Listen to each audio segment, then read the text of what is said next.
At a quiet veteran's funeral, a wild eagle suddenly landed on a boy's head, stunning everyone into silence.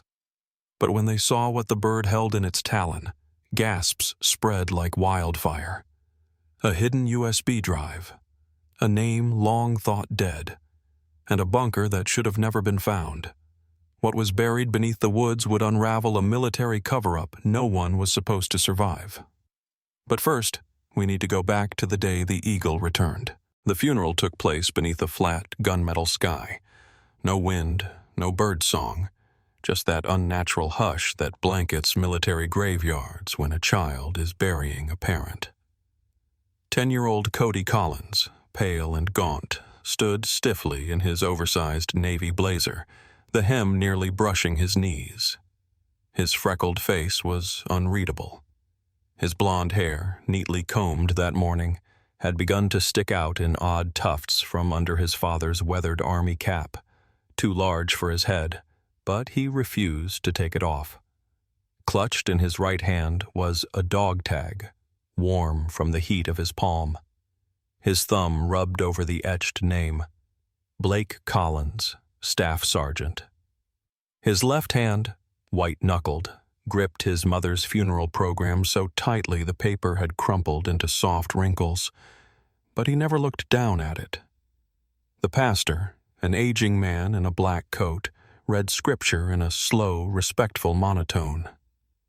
"Though I walk through the valley of the shadow of death."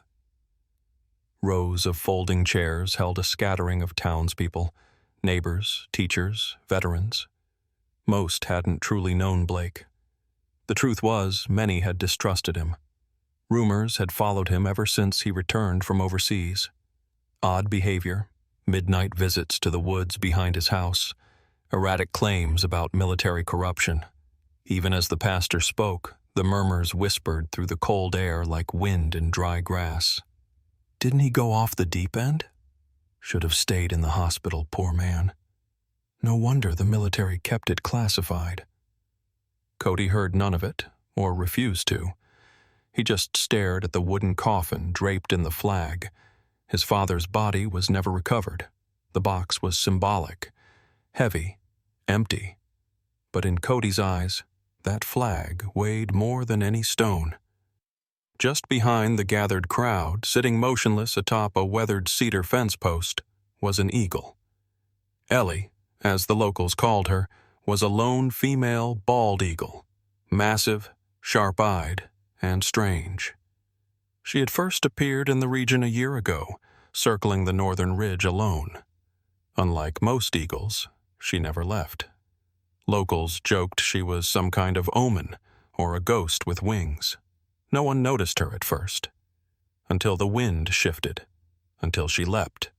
In a single, silent sweep of her enormous wings, she launched from the fence post and flew directly toward the boy standing at his father's grave.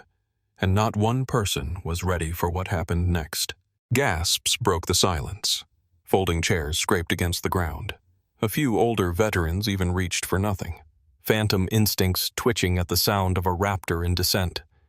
But Cody didn't flinch. The bald eagle, wings outstretched nearly 8 feet wide, landed with a startling but eerily gentle precision, right on Cody's head and shoulders. Her talons gripped the fabric of his jacket, not piercing, but firm, as if anchoring herself to him. Her golden eyes blinked once. The boy didn't move. The crowd froze. No one dared speak. Only Sheriff Frank Darby, a broad-shouldered man in his 50s with a face weathered by years of both sun and compromise, stepped forward. His hand hovered near the tranquilizer on his belt. "She's wild," he whispered, more to himself than anyone else. She shouldn't do that." The eagle tilted her head toward the gathered people. In her right talon, clenched but unbloodied, dangled something unmistakable, a torn strip of military fabric, desert camo. But that wasn't what made people gasp louder. Tied to it was a dog tag. Not the one in Cody's hand, but another. Blake Collins. Same name, same serial. But it was bent, scorched, with black smears across the metal, and attached to it, wedged through a corner, was a shard of something plastic and unmistakably modern, a military access card. The eagle extended her wing toward the coffin. Cody's lip quivered for the first time all morning. His whisper was barely audible. She found it. The entire mood of the funeral shifted from grief to confusion to rising fear. The pastor stammered and stepped back. One of the veterans began to cry softly, not from sadness, but from knowing something terrible and buried might be clawing its way back into daylight. "Where did she get that?" someone muttered. Sheriff Darby's voice cut through the still air. "That's not supposed to exist. That ID, those were destroyed in the explosion." A hush fell again, and then Cody spoke, his voice clear, steady, and unnervingly calm. "She wants us to follow her." The eagle raised her wings, slowly, and took flight. She didn't fly toward the mountains or the lake. She circled back behind the graveyard, toward the very woods Blake Collins used to disappear into late at night. Cody was already walking. No one moved to stop him. Cody walked with silent purpose, the crisp fall air cutting through his black funeral jacket. Dead leaves crunched underfoot as he followed the path the eagle had taken, disappearing behind the cemetery's wrought iron fence and into the forest beyond. Behind him, Sheriff Darby followed reluctantly, flanked by 3 of Blake's fellow veterans, men who once served beside the fallen soldier, each now dressed in faded dress uniforms that hadn't fit right in years. One of them carried a flashlight, though it was barely needed. The sky remained bright, yet something about the air felt dimmer now, thicker. The eagle perched again, this time on a broken fence post that marked an overgrown trail, one Blake used to walk alone when he couldn't sleep. She let out a low, echoing cry, not quite a screech, but not gentle either. "Are we really doing this?" muttered Darby. "She wants us to see," Cody replied. "She knows something." They moved single file beneath the tall pines, boots soft against moss and wet dirt.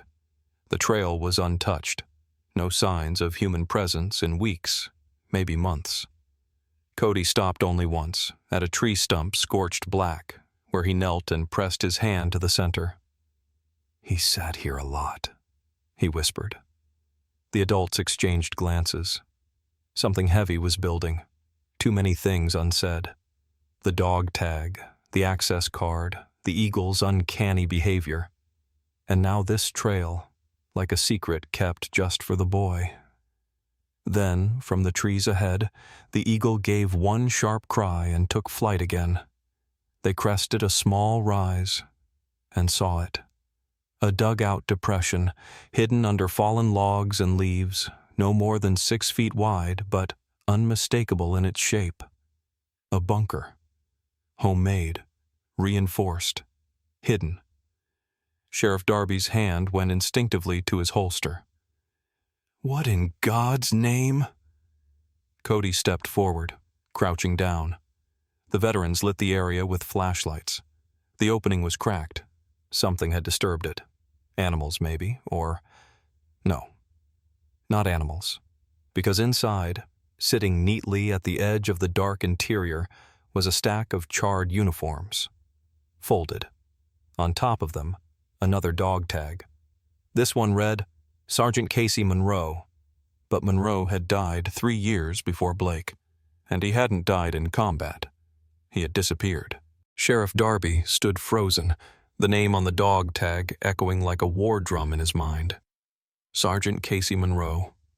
"He was declared AWOL," whispered one of the veterans, John Hawk McNeely, his voice suddenly dry.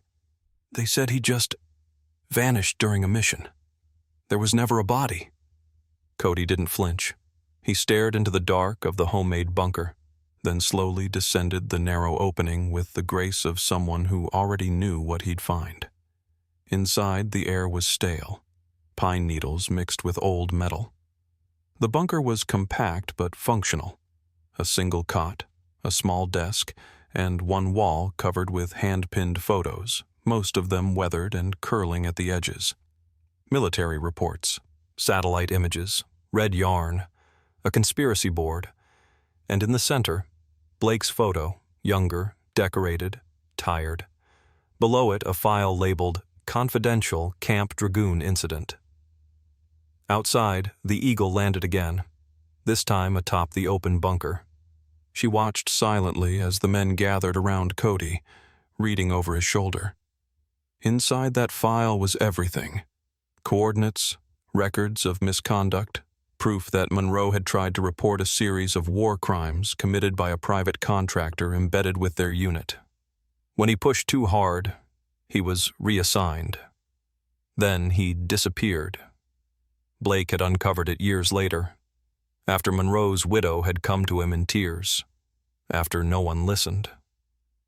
He had tried to go through proper channels until someone tried to silence him too. That's why he built this bunker. It wasn't paranoia. It was self-defense. "Why didn't he come forward?" Darby whispered. "He was going to," Cody said softly. "The day he died." There was silence, and then Hawk said what no one else dared to. "This wasn't a suicide, was it?" Cody looked up. "No, it was a warning." Back at the funeral site, the Eagle still perched beside Blake's grave, its talon clutching a small velvet pouch. Inside it, they later discovered, was a USB drive. On it, encrypted audio files, testimony, names. Blake had known he wouldn't make it, but he made sure the story would. And as the final sunbeam slipped behind the trees, the Eagle gave one last cry and vanished into the sky.